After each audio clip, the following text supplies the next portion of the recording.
चैतन्यमयी सत्यमयी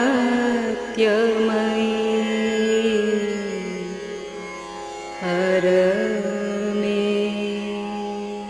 The partition must go. Let us hope that that may come about naturally by an increasing recognition of the necessity not only of peace and concord, but of common action, by the practice of common action and the creation of means for that purpose. In this way, unity may finally come about, whatever form. The exact form may have a pragmatic, but not a fundamental importance. But by whatever means, in whatever way, the division must go. Unity must and will be achieved, for it is necessary for the greatness of India's future.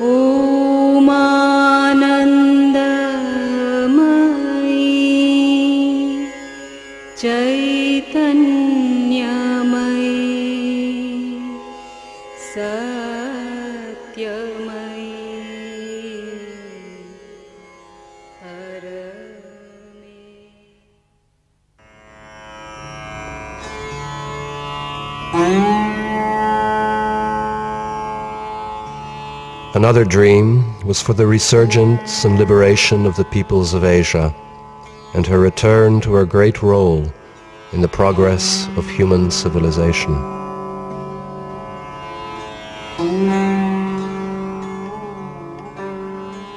The peoples of Europe have carried material life to its farthest expression.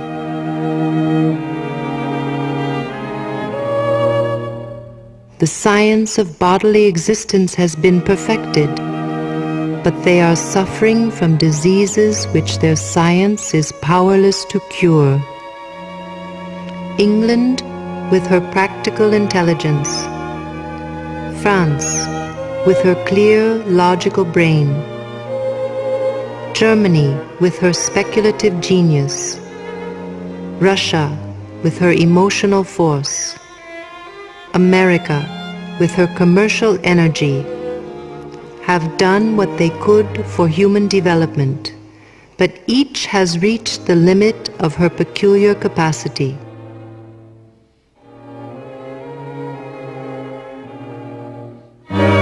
Something is wanting which Europe cannot supply.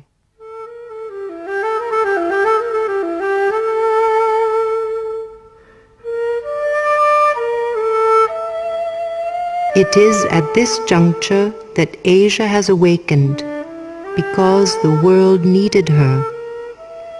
Asia is the custodian of the world's peace of mind, the physician of the maladies which Europe generates.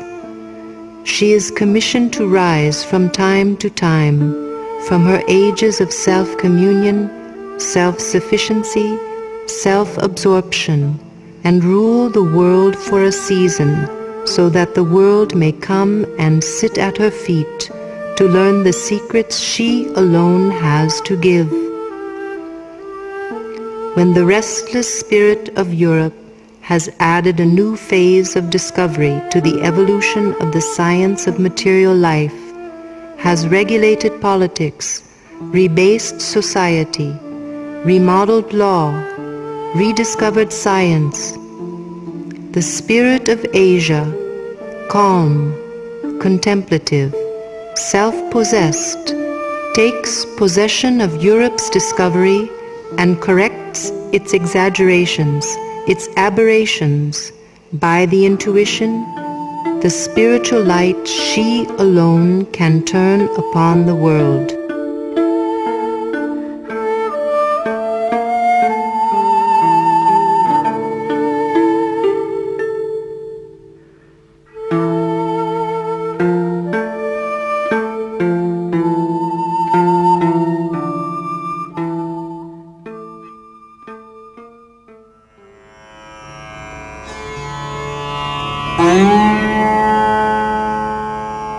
The third dream was a world union, forming the outer basis of a fairer, brighter, and nobler life for all mankind.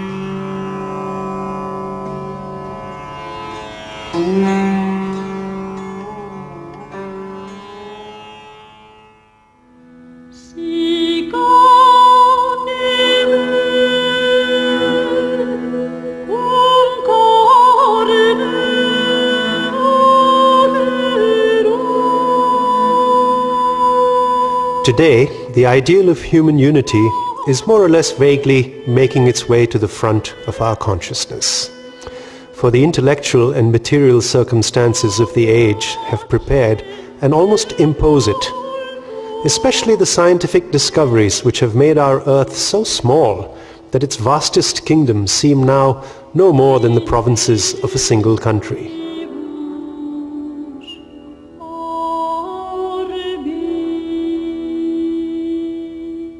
But the very commodity of the material circumstances may bring about the failure of the ideal.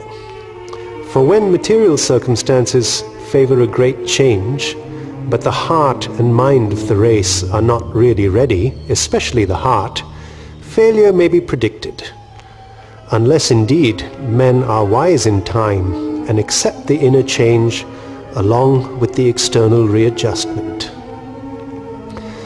But at present, the human intellect has been so much mechanized by physical science that it is likely to attempt the revolution it is beginning to envisage principally or solely through mechanical means, through social and political adjustments. Now it is not by social and political devices, or at any rate not by these chiefly or only, that the unity of the human race can be enduringly or fruitfully accomplished. A spiritual age of mankind will perceive this truth. It will not try to make man perfect by machinery or keep him straight by tying up all his limbs. Its aim will be to diminish as soon and as far as possible the element of external compulsion in human life by awakening the inner divine compulsion of the spirit within.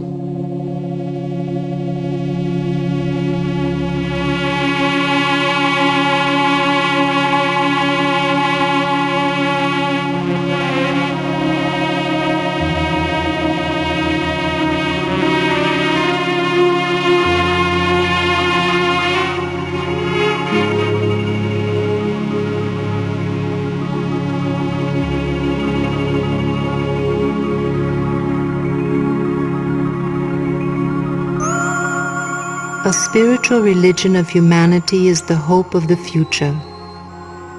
By this is not meant what is ordinarily called a universal religion, a system, a thing of creed and intellectual belief and dogma and outward rite.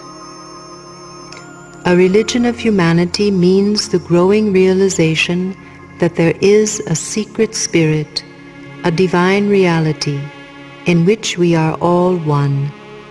That humanity is its highest present vehicle on earth, that the human race and the human being are the means by which it will progressively reveal itself here.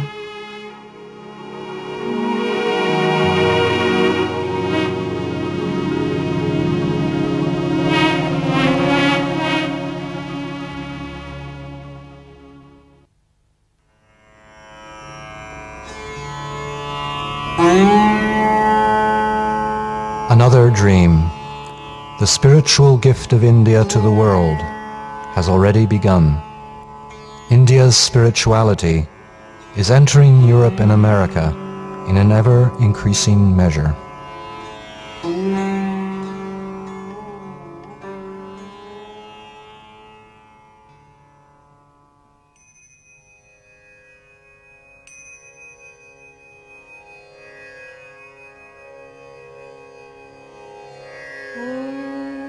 तत्सवितुर्वरं रूपं ज्योतिः परस्य धीमहि Yannah satyena deepaye, satyena deepaye. Om tat saviturvaram rupam jyotihi parasya dhimahi. Yannah satyena deepaye, satyena deepaye. Om tat saviturvaram rupam. The Veda was the beginning of our spiritual knowledge. The Veda will remain its end. I seek not science, not religion, nor theosophy, but Veda, the truth about Brahman, not only about his essentiality, but about his manifestation. Not a lamp in the way to the forest, but a light and a guide to joy and action in the world. The truth which is beyond opinion, the knowledge which all thought strive after. Yasmin vignate sarvam vignatam. I believe that Veda to be the foundation of Sanatana Dharma. I believe it to be the concealed divinity within Hinduism. But a veil has to be drawn aside, a curtain has to be lifted. I believe it to be knowable and discoverable. I believe the future of India and the world to depend on its discovery and on its application, not to the renunciation of life, but to life in the world and among men.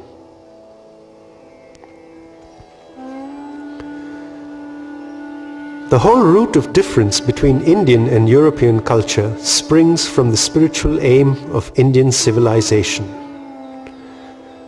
A spiritual aspiration was the governing force of this culture, its core of thought, its ruling passion.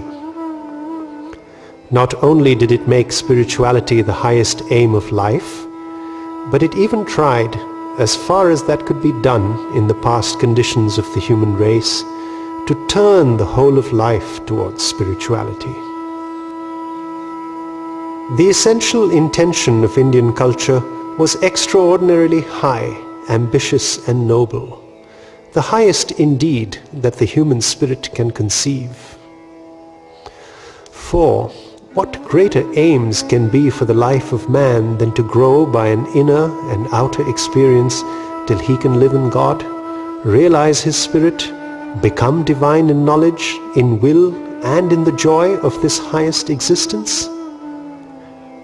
And that is the whole sense of the striving of Indian culture.